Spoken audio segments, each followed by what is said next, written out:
Praise the lord. ఈ దినం దేవుని వాగ్దానం.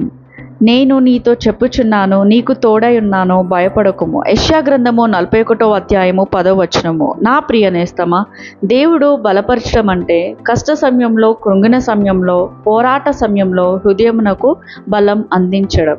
నేడు నీవు పూర్తిగా దేవుని మీద ఆధారపడము. ఆయన తన బలాన్ని నీకు అందించి నిన్ను బలపరుస్తాడు. దేవుడు నీకు తోడై ఉన్నాడు కనుక నువ్వు ఏమాత్రం భయపడకుము. ప్రార్థన. మహాపరిశుద్ధమైన పరలోకపు తండ్రి, నీ పాదంలో కొందనాలు స్తుతులు చెల్లించుకున్నాం ప్రభా. అయ్యా, మీరు మాకిచ్చిన జీవితంలో ప్రతి దినము ఉదయము, మధ్యాహ్నము, సాయంకాలము ఎడతెగక ప్రార్థించే బుద్ధిని మాకు ఇవ్వమని మొరపెడుతున్నాం ప్రభా. మా ప్రార్థన ఆలకించి ప్రతిఫలం దయచేయండి తండ్రి. మా ప్రార్థనకు ఎదిరే ప్రతి ఆటంకములను తొలగించి వేయండి దేవా.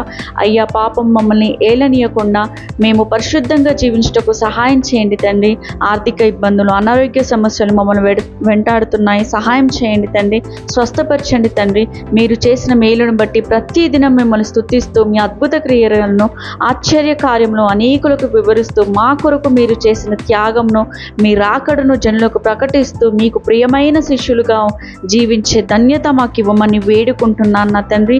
మా ప్రార్థన ఆలకించుచు మా దేవుడైన యెహోవాకి నీకే స్తుతులు చెల్లించుకుంటూ, నమ్ముట నీ వలనైతే నమ్మినకు సమస్తము సాధ్యమన్న విశ్వాసంతో సాతానుడికి సిగ్గు, నీకే జయం కలుగునట్టు ఈ దినమంతా మీ దినచర్యలో ఉన్న ప్రభా ఎలాంటి తప్పులు చేయకుండా, ఏ ఇబ్బందులు రాకుండా మీరే కాపాడమని వేడుకుంటూ యేసు అతి పరిశుద్ధ నామములో ప్రార్థించి బదులు ప్రేమతో వేడుకుంటున్నాం ప్రియ తండ్రి. ఆమేన్.